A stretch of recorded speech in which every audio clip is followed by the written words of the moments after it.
दोस्तों, जन्माष्टमी पर अगर आपने यह उपाय कर लिया तो मैं ईश्वर की सौगंध खाता हूं, आपके घर से गरीबी दूर भाग जाएगी, आप रातों रात माला माल हो जाएंगे। मैं भगवान कृष्ण की सौगंध खाता हूं। इस वीडियो को अंत तक देखें।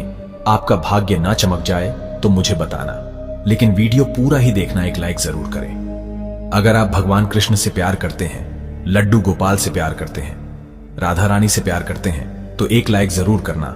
जन्माष्टमी बार बार नहीं आती। सच्चे दिल से कमेंट बॉक्स में लिखे राधे राधे, जय श्री कृष्ण। दोस्तों, पंचांग के अनुसार इस साल भाद्रपद माह के कृष्ण पक्ष की अष्टमी तिथि की शुरुआत 26 अगस्त की रात 3:39 पर होगी। 27 अगस्त रात 2:19 पर इसका समापन होगा। ऐसे में 26 अगस्त 2024 के दिन कृष्ण जन्माष्टमी का व्रत रखा जाएगा। हर साल भाद्रपद मास के कृष्ण पक्ष की अष्टमी तिथि को कृष्ण जन्माष्टमी के रूप में मनाया जाता है। द्वापर में श्री कृष्ण परम पुरुषोत्तम भगवान का जन्म भाद्रपद की अष्टमी तिथि रोहिणी नक्षत्र और चंद्रमा वृषभ राशि में मध्य रात्रि में हुआ। उनके जन्म लेते ही दिशाएं स्वच्छ व प्रसन्न एवं समस्त पृथ्वी मंगलमय हो गई थी। विष्णु के अवतार श्री कृष्ण के प्रकट होते ही जेल की कोठरी में प्रकाश फैल गया। कृष्ण के प्राकट्य से स्वर्ग में देवताओं की दून दुबिया अपने आप बज उठी तथा सिद्ध और चारण भगवान के मंगलमय गुणों की स्तुति करने लगे। दोस्तों, जन्माष्टमी व्रत का महत्व। शास्त्रों में जन्माष्टमी के व्रत को 1000 एकादशी व्रत के समान माना गया है। 100 बार गंगा स्नान करने का जो पुण्य मिलता है, मात्र जन्माष्टमी का व्रत करने से प्राप्त हो जाता है। जाप का अनंत गुना फल देने वाला जन्माष्टमी के दिन ध्यान, जाप और रात्रि जागरण का विशेष महत्व है। इसलिए जन्माष्टमी की रात में जागरण करके भगवान के भजन कीर्तन करने चाहिए। भविष्य पुराण में इस व्रत के संदर्भ में उल्लेख है कि जिस घर में यह देव का व्रत किया जाता है, वहां अकाल, मृत्यु, गर्भपात, किसी भी मां के बच्चे गर्भ में नहीं मरते, गर्भ ठहरता है। वैधव्य, दुर्भाग्य तथा कलह नहीं होती। जो एक बार भी इस व्रत को करता है, उसे श्री कृष्ण का आशीर्वाद प्राप्त होता है। वो प्राणी संसार के सभी सुखों को भोग कर विष्णु लोक में निवास करता है। जन्माष्टमी पूजन विधि। हिंदू धर्म में भगवान श्री कृष्ण की पूजा सभी संकटों से निकालकर सुख, समृद्धि और सौभाग्य का वरदान देने वाली मानी गई है। जन्माष्टमी के दिन प्रातः जल्दी उठकर स्नान आदि से निवृत्त होकर स्वच्छ वस्त्र धारण करें। इसके बाद पूर्व या उत्तर की ओर मुख्य करके व्रत का संकल्प लें। अगर नॉर्थ ईस्ट में भगवान कृष्ण को लगाया जाए तो आप अपने जीवन में धर्म युद्ध में खड़े हैं, कर्म क्षेत्र में खड़े हैं, तो वहां आपकी जीत सुनिश्चित है और आपकी जितनी भी परेशानियां हैं उन्हें कान्हा दूर कर देते हैं। माता देवकी और भगवान श्री कृष्ण की मूर्ति या चित्र पालने में स्थापित करें। पूजन में देवकी वासुदेव, बलदेव, नंद, यशोदा आदि देवताओं के नाम जपे। रात्रि में 12 बजे के बाद श्री कृष्ण का जन्मोत्सव मनाएं। दोस्तों, जन्माष्टमी पर कान्हा को पीले चंदन या फिर केसर का तिलक जरूर लगाएं। साथ ही साथ उन्हें मोर का मुकुट और बांसुरी जरूर अर्पित करें। लड्डू गोपाल को पंचामृत से अभिषेक कराकर भगवान को नए वस्त्र अर्पित करें एवं झूला झुलाएं। तुलसी डालकर माखन, मिश्री व धनिये की पंजीरी का भोग लगाएं। तत्पश्चात आरती करके प्रसाद को वितरित करें। दोस्तों, कृष्ण जन्माष्टमी कब है? पंचांग के अनुसार इस साल भाद्रपद माह के कृष्ण पक्ष की अष्टमी तिथि की शुरुआत 26 अगस्त की रात 3:39 पर होगी। 27 अगस्त रात 2:19 पर इसका समापन होगा। ऐसे में 26 अगस्त 2024 के दिन कृष्ण जन्माष्टमी का व्रत रखा जाएगा। कृष्ण जन्माष्टमी की पूजा मध्य रात्रि की जाती है, इसलिए इस साल भगवान श्री कृष्ण का जन्मोत्सव 26 अगस्त 2024 सोमवार को मनाया जाएगा। दोस्तों, चलिए जानते हैं जन्माष्टमी पर श्री कृष्ण की जन्म कथा। दोस्तों, जन्माष्टमी की यह कथा चुपके से भी सुनने से समस्त तकलीफें, बीमारियां सब समाप्त हो जाती हैं। पितृदोष, मंगल दोष, काल सर्प दोष, शनि दोष तुरंत ठीक हो जाते हैं। आइए सुनते हैं जन्माष्टमी की कथा। दोस्तों, पौराणिक कथाओं के अनुसार भाद्रपद महाकृष्ण पक्ष की अष्टमी तिथि को भगवान कृष्ण ने माता देवकी की 8वीं संतान के रूप में जन्म लिया था। कृष्ण जी का जन्म मथुरा में कंस के कारागार में हुआ था। माता देवकी राजा कंस की बहन थी। कंस को सत्ता का लालच था। उसने अपने पिता राजा उग्रसेन की राजगद्दी छीनकर उन्हें जेल में बंद कर दिया था और स्वयं को मथुरा का राजा घोषित कर दिया था। राजा कंस अपनी बहन देवकी से बहुत प्रेम करते थे। उन्होंने अपनी बहन का विवाह वासुदेव से कराया था, लेकिन जब वह मां देवकी को विदा कर रहा था, तभी एक आकाशवाणी हुई कि देवकी का 8वां पुत्र कंस की मौत का कारण बनेगा। ये सुनकर कंस डर गया। उसने तुरंत अपनी बहन और उनके पति वासुदेव को जेल में बंद कर दिया। उनके आसपास सैनिकों की खड़ी पहरेदारी लगा दी। कंस अपनी मौत के डर से देवकी और वासुदेव के साथ संतानों को मार चुका था। कृष्ण जी का जन्म इसके बाद भाद्रपद महाकृष्ण पक्ष की अष्टमी तिथि को रोहिणी नक्षत्र अंधेरी रात में भगवान कृष्ण ने देवकी की 8वीं संतान के रूप में जन्म लिया। श्री कृष्ण के जन्म लेते ही कोठरी प्रकाशमय हो गई। आकाशवाणी हुई कि विष्णु जी ने कृष्ण जी के अवतार में देवकी के कोख में जन्म लिया है। उन्हें गोकुल में बाबा नंद के पास छोड़ आए और उनके घर एक कन्या जन्मी है। उसे मथुरा लाकर कंस को सौंप दे। कान्हा चले गोकुल धाम।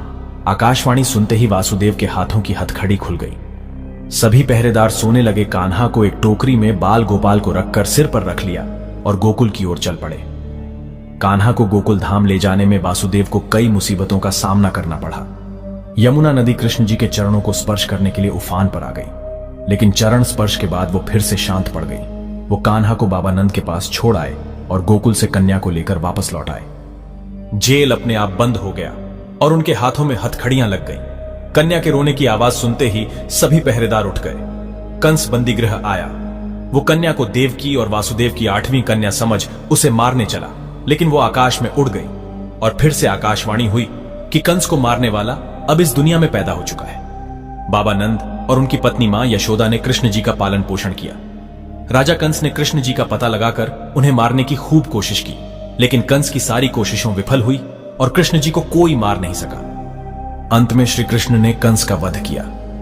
राजा उग्रसेन को फिर मथुरा की राजगद्दी सौंप दी। इस तरह से जन्माष्टमी की व्रत कथा पूरी हुई। दोस्तों, आगे बढ़ने से पहले कमेंट बॉक्स में अपनी राशि भी डाल दीजिएगा। यदि हमारे पास कोई उपाय होगा तो वो आकर हम आपके कमेंट के रिप्लाई में बता देंगे।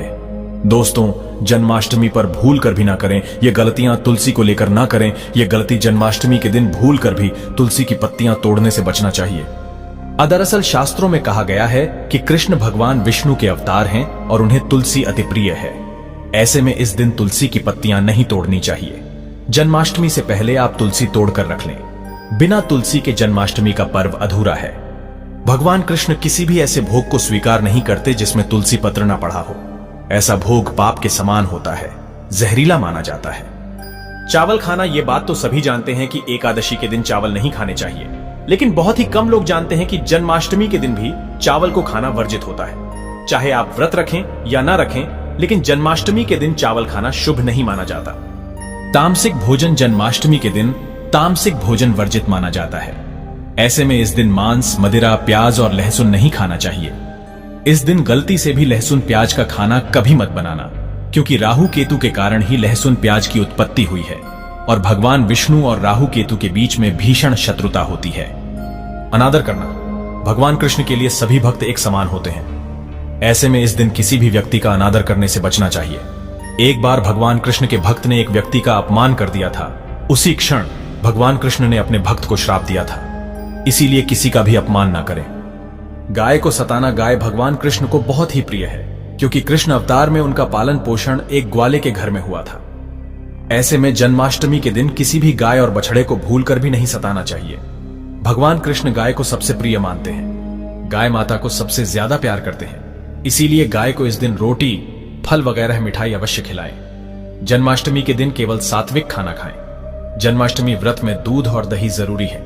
व्रत के दौरान ताजे फलों के शेक, लस्सी, छाछ या दूध का मजा ले सकते हैं। नारियल पानी पी सकते हैं। जन्माष्टमी के दिन पेड़ों को काटना भी अशुभ माना जाता है। श्री कृष्ण हर चीज में बसते हैं और हर चीज उनमें बसती है, बल्कि हो सके तो इस दिन ज्यादा से ज्यादा पेड़ लगाने चाहिए। इससे घर और परिवार में सुख और शांति बनी रहती है। भगवान कृष्ण सदा पीपल के वृक्ष में रहते हैं। पीपल वृक्ष पर जन्माष्टमी पर जल अवश्य अर्पित करें। इससे वो प्रसन्न जल्दी होते हैं।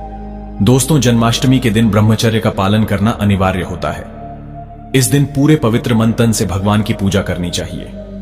कम से कम इस दिन पत्नी से दूर रहना चाहिए। जो पति पत्नी जन्माष्टमी पर एक दूसरे से दूर रहते और संयम और नियम का पालन करते हैं, तो उन्हें एक सुशील और सुंदर पुत्र की प्राप्ति होती है। ऐसे बालक का मुख भगवान कृष्ण की तरह होता है और शरीर भगवान कृष्ण की तरह कोमल होता है। जो लोग इस दिन व्रत रखते हैं तो उन्हें रात में 12 बजे से पहले अपना व्रत नहीं खोलना चाहिए। उससे पहले व्रत खोलने से पूजा का फल नहीं मिलता है और व्रत भी अधूरा माना जाता है। जन्माष्टमी पर करें, इन मंत्रों का जाप भगवान कृष्ण की कृपा से आपकी समस्त गरीबी दूर हो जाएगी। आप धनवान हो जाएंगे, मालामाल हो जाएंगे। आपके घर में राधा रानी की कृपा बरसेगी, माता लक्ष्मी की कृपा बरसेगी। दोस्तों, श्री कृष्ण मंत्र ओम क्लीम कृष्णाय नमः। भगवान श्री कृष्ण के इस मंत्र का जाप करने से धन धान्य की प्राप्ति होती है। ऐसे में जन्माष्टमी के विशेष अवसर पर इस मंत्र का जाप करने से साधक को शुभ फलों की प्राप्ति होती है। हरे कृष्णा कृष्णा कृष्णा हरे हरे, हरे राम राम राम हरे हरे करने से भगवान कृष्ण के कान खड़े हो जाते हैं। वो भक्त की पुकार अवश्य सुनते हैं। कम से कम इसका जाप 21 बार अवश्य करें या 108 बार भी आप कर सकते हैं। बहुत ही शुभ माना जाता है। दोस्तों, जन्माष्टमी पर जो स्त्री भगवान लड्डू गोपाल को झूला झुलाती है उसे अनंत काल तक बांझपन का सामना नहीं करना पड़ता है। भगवान लड्डू गोपाल की कृपा से ऐसी स्त्री को सुंदर पुत्र की प्राप्ति होती है। दोस्तों, जन्माष्टमी पर मोर पंख अवश्य लाएं और मंदिर में स्थापित करें। भगवान कृष्ण की बंसी जन्माष्टमी पर अवश्य लेकर आए। अगर आप व्रत रख रहे हैं तो भगवान लड्डू गोपाल के खिलौने आदि जरूर लेकर आना। इसे लाना मत भूलना। और जन्माष्टमी पर कौड़िया आप ला सकते हैं। भगवान कृष्ण की स्थापना कर सकते हैं। इस दिन गलती से भी किसी भी व्यक्ति को गिफ्ट के तौर पर भगवान कृष्ण को उपहार में कभी मत देना। इससे घर की लक्ष्मी रुष्ट हो सकती है। जन्माष्टमी पर सोने, चांदी, तांबा, पीतल की खरीदारी कर सकते हैं। शुभ माना जाता है जन्माष्टमी पर पालना अवश्य लेकर आना। इसमें लड्डू गोपाल जी झूला झूलेंगे।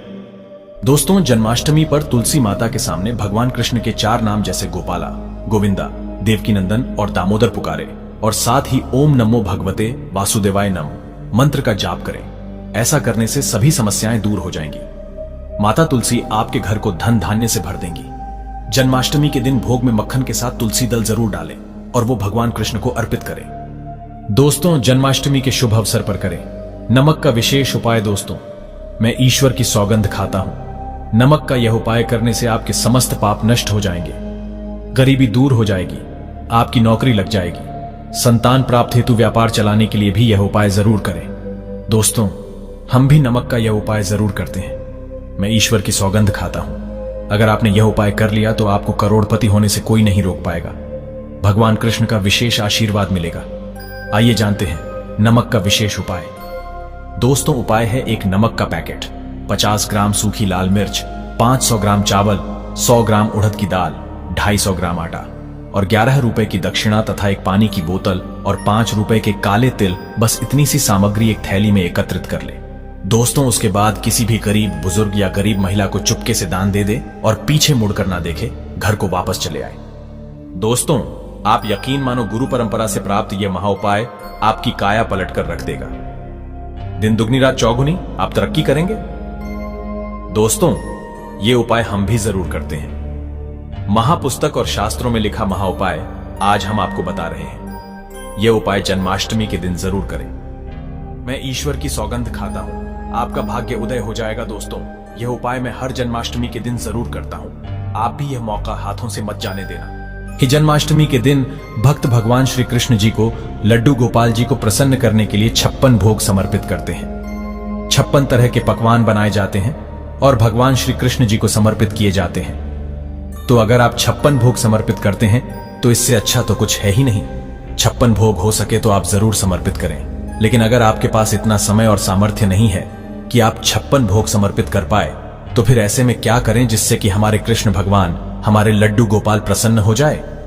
देखिए, 56 भोग के समान ही 7 चीजें हैं जो लड्डू गोपाल जी को अति प्रिय है। तो हम वो 7 चीजें लड्डू गोपाल जी को भोग स्वरूप समर्पित करेंगे जो उन्हें अति प्रिय है, ताकि उन्हें 56 भोग जितना ही आनंद प्राप्त हो। अब हम जानेंगे कि वो कौन सी 7 चीजें हैं जो 56 भोग के समान ही भगवान श्री कृष्ण जी को प्रिय है। अगर हम वो 7 चीजें भगवान कृष्ण जी को भोग स्वरूप समर्पित करते हैं तो हमें 56 भोग के समान ही फल प्राप्त होता है।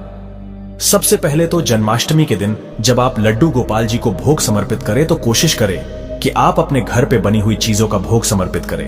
बाहर की मिलावटी चीजों से बचने की कोशिश करें और लड्डू गोपाल जी को जो चीज सबसे ज्यादा प्रिय है, हमारे कृष्ण कन्हैया लाल को जो चीज सबसे ज्यादा प्रिय है वो है माखन मिश्री। तो जन्माष्टमी के दिन आप लड्डू गोपाल जी के लिए मक्खन जरूर बनाएं और हो सके तो मक्खन घर पर ही बनाएं। 1 दिन की मलाई या 2 दिन की मलाई आप ले लीजिए और उससे आप अपने लड्डू गोपाल जी के लिए मक्खन बना लीजिए। तो देखिए, यहां पर मैंने मक्खन बना लिया है और मक्खन में मिश्री डालकर अब हम लड्डू गोपाल जी को माखन मिश्री का भोग समर्पित करेंगे। तो पहले नंबर पर तो माखन मिश्री है। दूसरे नंबर पर फिर हम मेवे का भोग समर्पित करेंगे।